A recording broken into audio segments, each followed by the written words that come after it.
Ош шаарынын калкты каттоо жана паспорт берүү бөлүмүнүн жетекчисине башкы прокуратура тарабынан шайлоо алдында калкты каттоодо мыйзам бузууга жол бербөө боюнча эскертүү берилди.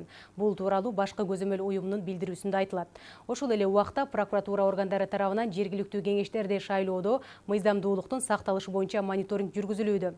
Мына ушул маселе бүгүн Борбордук шайлоо комиссиясында талкууланды. Ага шайлоо комиссиясынын жетекчилери, каттоо кызматынын жана ички иштер министрлигинин өкүлдөрү катышты. Анда коомчулукка маселе боюнча укук коргоо органдары тарабынан иш жүрүп жатканын Борбордук шайлоо комиссиясынын төрайымы Нуржан Шайылдабекова билдирди. Пропискасын өзгөрткөн, бирок паспортто белгисин өзгөртпөгөн адамдар шайлоочулардын тизмесине киргизиле элек.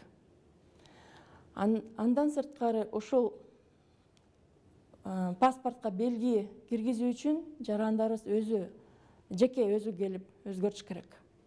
Ал үчүн видео съемка болот, ар бир участкада кандайдыр бир манипуляция үчүн биз көзөмөлдү күчөтүп атабыз.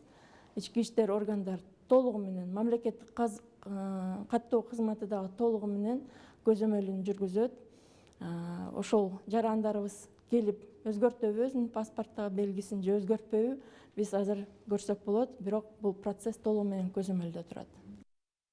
Ошондой эле аталган факт Ош шаардык ички иштер башкармалыгы тарабынан кылмыш жаза кодексинин шайлоочулардын добушун сатып алуу беренеси боюнча кылмыштардын жана жоруктардын бирдиктүү реестрине катталып, сотко чейинки өндүрүш иштери башталды.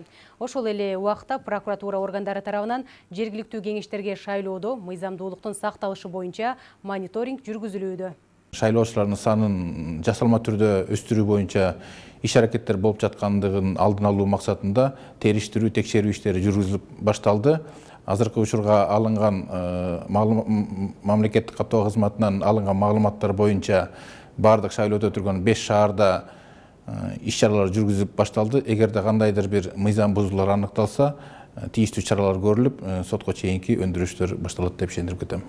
Мындан тышкары, агенттиктерге жарыяланган жарандарды массалык түрдө каттоолор жөнүндөгү макалалар Ош шаардык прокуратурасы тарабынан каралып чыгып, 2020 жылдын 12 февралында Ош шаардык калктык каттоо жана паспорттоштуруу бөлүмүнүн башчысынын намына мыйзамдардын талабын бузбоо жөнүндөгү алдын ала эскертүү жарыяланган.